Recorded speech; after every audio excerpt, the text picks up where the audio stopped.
All right, once the bag has been cleaned on the inside and the outside, I inspect the bag to make sure there are no rips or holes and that it can be used for a bag.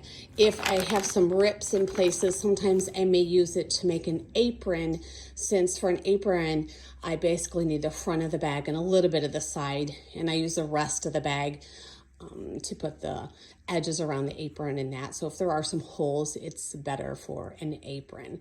But this is going to be a bag. So I look at the bag and I look, what part of the bag do I want to be used for the front of my bag to kind of look interesting, to have the best picture. And then I will trim from the top or the bottom, depending on where the best image is to create my bag. I do need a 3-inch strip somewhere from the bag to be used for the handles. So next thing I'm going to do here is I'm just going to trim up the bag so I can get it ready for the size shopping bag I'm going to make. All right, now I have my portion that I'm going to use for my bag on the right, and on the left, I've got extra. I can use that to make handles. I can use it if I make it an apron to make the pockets for the apron. So for now, I'm going to cut a 3-inch strip from the piece on the left to make my handles for my bag.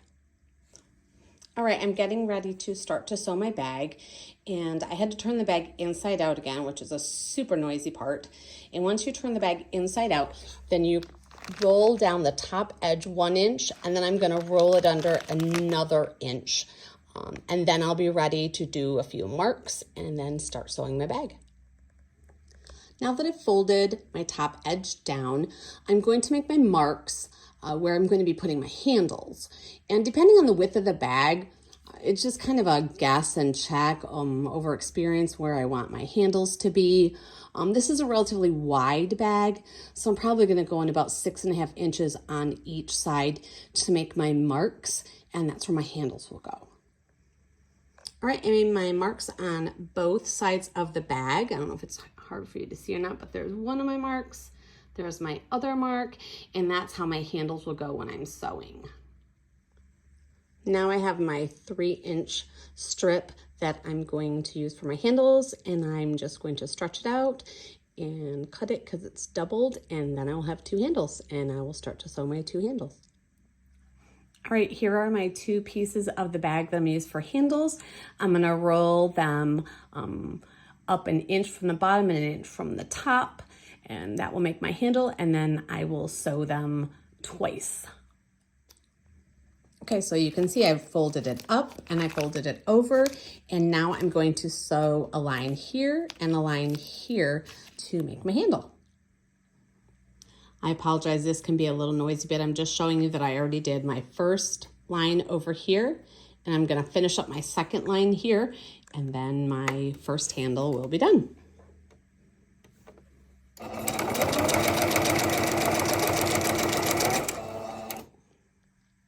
All right, both of my handles are complete, and just so you know, I'm using a patchwork, Singer patchwork, and I just leave it on straight stitch, and I just automatically let it do its thing. I don't really even change anything on my machine.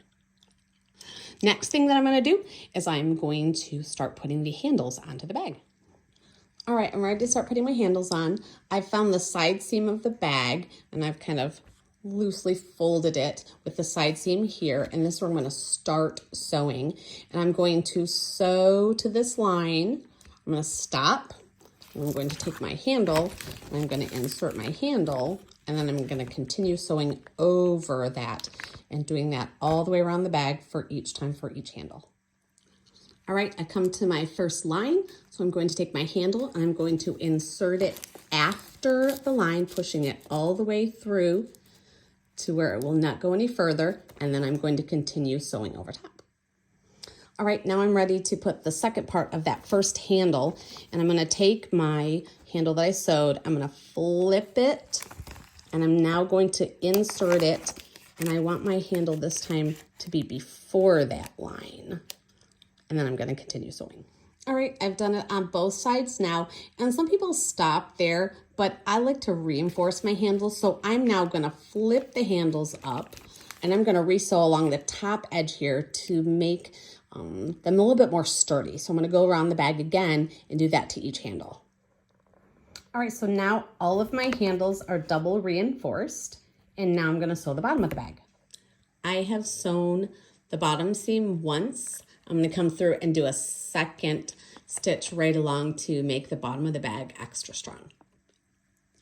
Now, almost all bags that I make, I want them to have like a rectangular squared bottom. So I put my hand up inside the bag and I made this triangular point. And now I'm going to flatten it out to make a triangle and then show you how I sew across to give it a square flat bottom. This might be a little hard to see, but you might be able to see the seams kind of here and here where they bend. That's kind of the nature of the original bag, and I'm going to use that when I'm folding in my triangle, use that as my guide so that when I want to put the bottom in the bag, it's going to kind of open up and use those original seams. So I've folded a triangle shape here, and I'm going to measure across, right across this area right here and see about how far that is. This original bag was rather wide, so my line ends up being about 5 3/4 of an inch long. It's a triangular shape here, and I'm going to sew along the line on both sides of the bag. All right, both of those lines have been sewn, and now I'm going to do the noisy part. I'm going to turn the bag inside out. All right, the bag has been turned inside out, and I've folded everything in, and remember, these are feed bags, and the more I sew with them and work with them, some more of the dirt from the feed is coming out, so I can clean that out again. But remember, these were feed bags, so they're not going to be like immaculate and clean on the inside, but they're great for your groceries or carrying things, and I'm just going to wipe up that dirt too. All right, here is my completed bag. One last thing to do is to reinforce my handles one more time. I'm going to be making like an X and a square stitch around there. I'll show you that in a moment. But what I was talking about earlier is going along with that original seam in the bag. And by doing that, the bag now will fold along those original seams. And the bottom is all nice and squared or rectangled all the way through. And again, the bag will do the same thing on this side. All right, I'm just going to finish up reinforcing the handles, and this bag will be done. All right, and the last thing was to make those square and crosses, X's, to strengthen my bag handles. All I need to do is put my little tags on them that say the back 40 acres, and my bag's done.